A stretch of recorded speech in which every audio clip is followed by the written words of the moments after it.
They know they find pass like this. My brother. They know they find pass like this. Cannot do it. Look at that beautiful creature. Beautiful. Beautiful creature. Beautiful baby. God create person now. Now God. Now God do it. Everybody say to your name is here. Lift up your hands and say your name is here. Oh, you are the miracle working God. Your name is.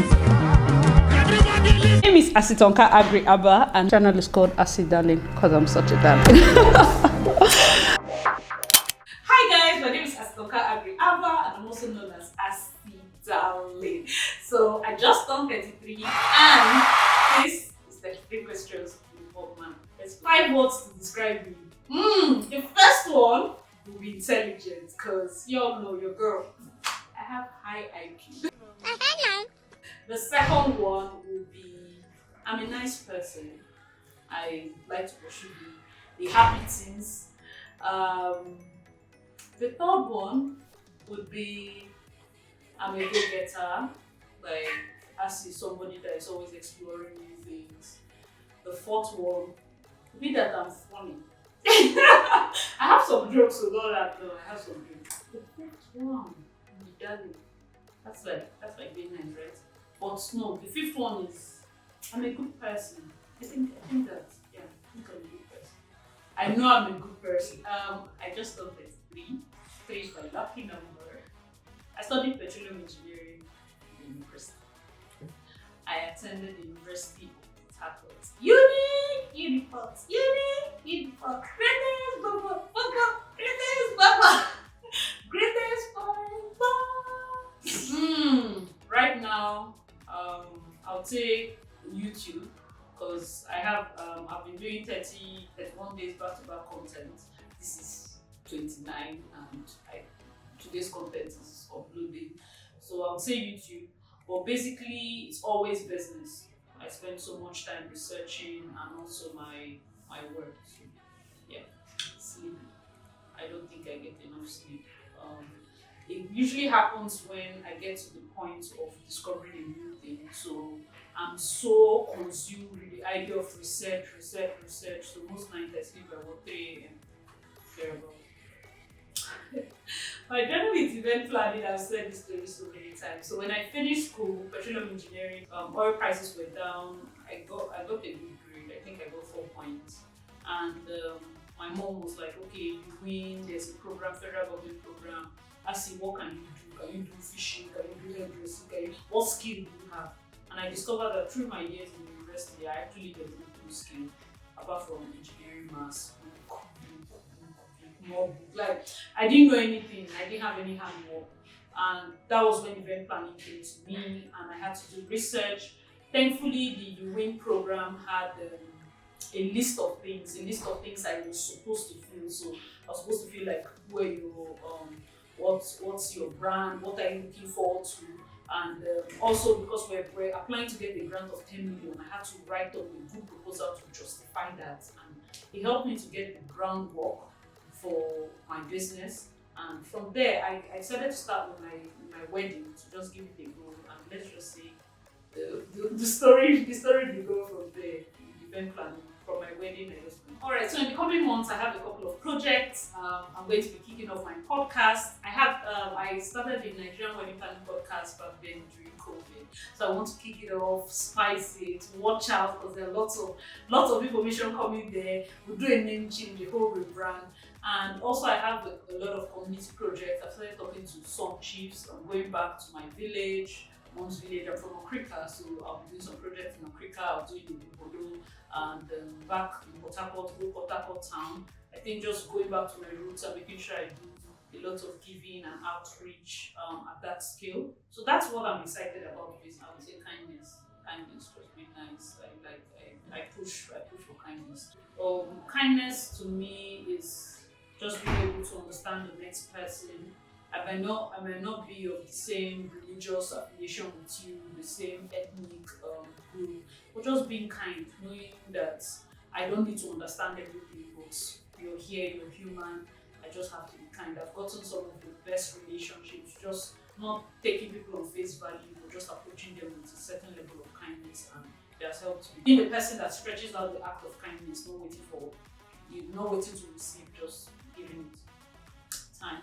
I prefer time. Even money can buy time because money is not a problem. You know how to make money. Like, personally, I see life through the eyes of death because as somebody that has almost walked those pearl gates a couple of times, I'm sure by now my angel is familiar with me. Like, will you go back to it? I've had a couple of near-death experiences from childhood and also when I was giving birth to my son.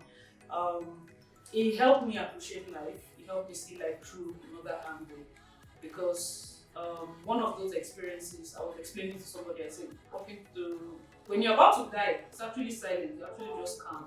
Even though I'm sitting next to you and talking, you hear my voice from a distance and it seems like I was walking into a tunnel. Coming back means like, I have to enjoy this life. Life is fickle. Life is precious, but it's fickle and it's not promised. So whatever time, it's like when we're there, God just say, okay, this is the time you have. That time is precious. Make sure that you're doing what you're supposed to do and you're living life to the fullness. So that's how I see it. I see life through the end. So knowing how final death is, I have to live life to the full. So happiness, I prefer being happy. Success is relative. You can be successful and well, you're just successful in your mind. Success is not necessarily money. It's not necessarily conviction. So public Asi is more sanguine. Private Asi is melancholic. So I've always been melancholic. I've always been introverted. My extroverted part started coming out in the university because I did politics. I had to be out there. But when you see me, those that really know me know that Asi hardly talks. She can just be doing and I don't know how to give gist. But this part is even funny because my YouTube subscribers be like Asi is a gisting person. That's it. So sometimes I get caught off guard because somebody sees me and it's like, Asi!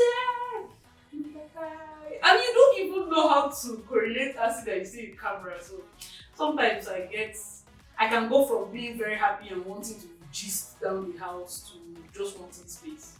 So I think I'm an introverted extrovert. Just something like that. She will live a happy life. I prefer if my son will teach her, but she will live a happy life. You know, I want a situation, but I read a lot of biographies because I want to see what it is like for somebody else to interpret. Things I look at as my accomplishments might not necessarily be the things I once read. I would prefer happiness. I prefer that whatever decision she took, even if she didn't maybe she failed in that decision, but she was happy. You know, at the end, I want my story to be told. My mom was always happy. That's because I know my cat, right? My favorite people, family because they're family. Micah, my son is just my star. For all that reasons. Then I have friends. I'm blessed to have friends in certain areas. I feel like because of the kind of attitude I have towards life, let's say kindness, I attract really good friends. There might be bad ones, but it's easy for me to get good friends. It's easy for me to open up my heart and see. And I'm very sensitive to spirit, so if your vibe is off, I don't even push it. Good friends, and they all have their place in my life, and I'm blessed to have those people. Those are my favorite people. There are plenty. I don't want to call names now so that some other people that are owing me birthday present will not go and hide it.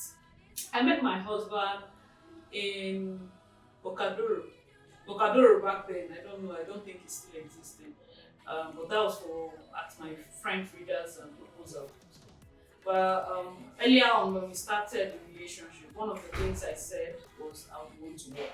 I'm not stay at home. I always want to work. I always want to do something. And he was like, okay, he was fine with it. That's long before I love you. I made sure I said my list of things I would like, and we talked about it, and he was okay with it. So right now, of course, there are times it goes like, okay, you have time for the family, maybe you have time for the family, but I try to balance it, and he has been understanding, very understanding. My wedding was very chaotic, but it was beautiful.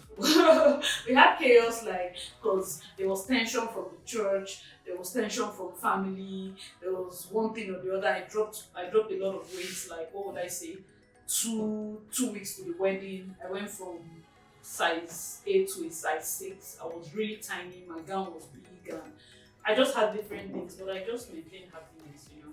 I maintained happiness. Ha! The scene I would repeat would be, yes, I need to change, would be the church. Yeah, I'll repeat the church service. I'll repeat the church service in a different place. I'll repeat my first dance because at that point I just exhaled. I'll repeat that, and just generally I would wish everybody was more calm, because at the end of the day it all went well, but I found that a lot of people came with tension and all of that. So that first dance was the point where everybody was like, okay, it's done. And I think more than the church service would be the first dance. What triggers me? Obanji vibes. I don't like Obanji vibes. I don't like what's the name? I don't like trigger. Trigger in what way? Trigger in what way? I would say what triggers me is anything that can affect my mind. So I do not watch certain. I've stopped watching like CNN. I don't watch certain things that can affect my mind. I think I go about the scripture that says, whatever things are pure, think on these things. You know, you have to protect your gates. So anything that's going to affect my eye gate, ear gate, mouth gate, I try to watch it. But some few things that skip in and I don't like pranks. I don't like things that will just make me have a different view on somebody. So I try not to watch. I try not to. One wish. If I had one wish, I wish to live a happy life. I wish to live a happy life. I'll have money, that one is good, but I want to be happy and healthy, of course. For me, there are certain relief methods I use. They are quite quirky. I watch Dr. Pimple Popper. I like that, Dr. Pimple Popper. I watch earwax removal. I watch toe broom. He does like surgeries on the toe. I watch videos on rock cleaning, scraping. You know, those things that can just ASMRs, rain. I can play rain videos. It helps calm me down. Everything I'm going on a one-way trip. I have several destinations. But since it's one way, it's not vacation. As it gets bored easily, so I'll get tired of the sweet mountains. I'll get tired of the blue skies and the rain. Definitely water of Bali to wear out at some point. So I would say Dubai. Dubai because it's a melting pot. You can go from shopping to relaxing to there's everything there, and I feel like they will always build something to help entertain me. So I would say Dubai. That one is easy. I prefer loyalty. Love is easy. Loyalty, because you can love without being loyal. That's what happens in maybe polygamous marriages, and some people that will say they want to love two people and all of that. But loyalty, please, loyalty. Having younger ones is hard. I used to tease and say my next life I'll be an only child, because I feel like because I have two younger sisters, the responsibility of taking care of them. Whenever I'm making my own plans, I'm making plans for them. Whatever I have, I'm looking for ways to get for them. You know, that's I don't think I was given any option, but I find that it's not everybody that does it. But being a big sister has put me in that space of responsibility. Even if I have my son, so right now it's almost like I have 3 children. The greatest strength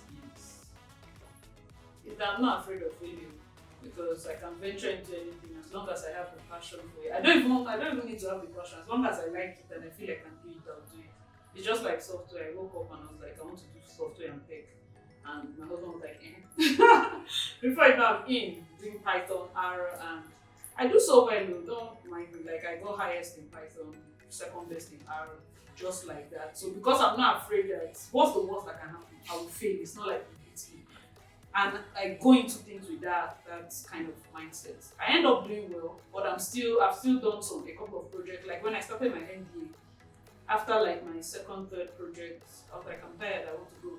So I get to a point where I'm able to detach myself from a process that is not working, of dragging baggages of failed business or failed ideas just because I started it. If it's not working, it's not working. Just that ability to make a clean cut and not be afraid of failure. I think that's one of my greatest strengths. Let's say I consume social media in a healthy way.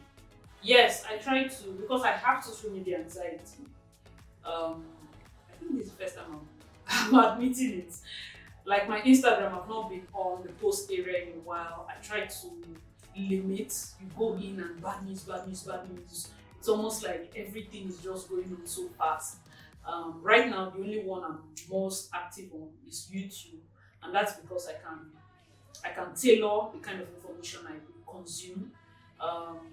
Facebook, TikTok, I'm not even on TikTok. I try to limit it. So, will I say it's a healthy way? I just say I prioritize my mental health when I'm consuming social media. If I find that whatever road or whatever explore page I'm going on is beginning to become a deep black hole, I just take it up. Where do I see myself in the next 5 years? Hopefully, still having this vigor and zeal to try new things, be my person. Hopefully by then, I've finished or I'm more stable in the tech space because I'm running a lot of other programs, and I'm hopefully by then I'm more stable and I know exactly where I'm going for that angle. In terms of family, still happy.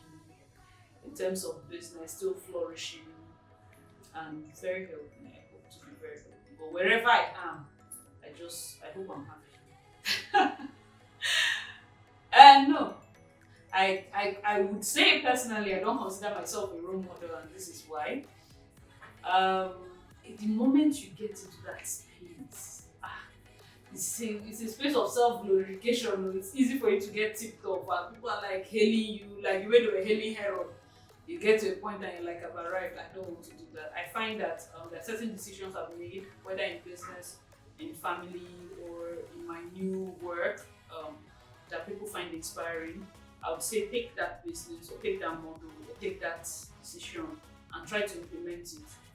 That decision is the decision you follow, not necessarily my entire life. So I find role models being trapped, not able to explore other things because people are like, you're my role model.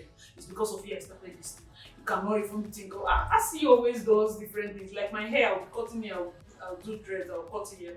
So I don't want anybody to box me in, and I find that sometimes when you accept that position, you get boxed in. Somebody will be like, oh, you disappointed me, you're my role model.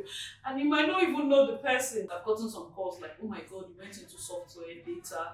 Oh my God, I want it. You tell me the steps. Another person is events, another person is YouTube, another person is something else. But generally, I would say just focus on those things, and that would be better than for me to tailor my entire life as a role model now. My greatest fear will be to die without fulfilling destiny. That would be my greatest fear. Not death itself, but untimely death. The pain of death is felt by those we leave behind. But also just knowing that when that time comes, I want to be sure that I'm ready, I'm happy, like, you know what. Like the meme I saw on Instagram many years ago, for It's Talk. There was a particular grandma, she was celebrating, I think, her 95th birthday. All her children were around her grandchildren. And they're like, Grandma, make a wish. She was like, I hope this is my last. You know, when you get to that point where you're ready, you're ready. It's not like you're fed up, so to speak, but you're ready. I've done all, see my grandkids, and I'm not just clinging on to life just for the fun of it. I'm set, I'm ready. So my greatest fear is to not finish, not finish. I want a situation where by that time it's like she looked like she went to a good break. Before you say Asi, I've come with deep things, but that's like that would be my greatest. So for my 33rd birthday, my wish would be continuous long life, happiness, continue to bond, meet new people, try new ideas, and this has been 33 questions with Asi Darling and Movement. Thank you guys so much for watching.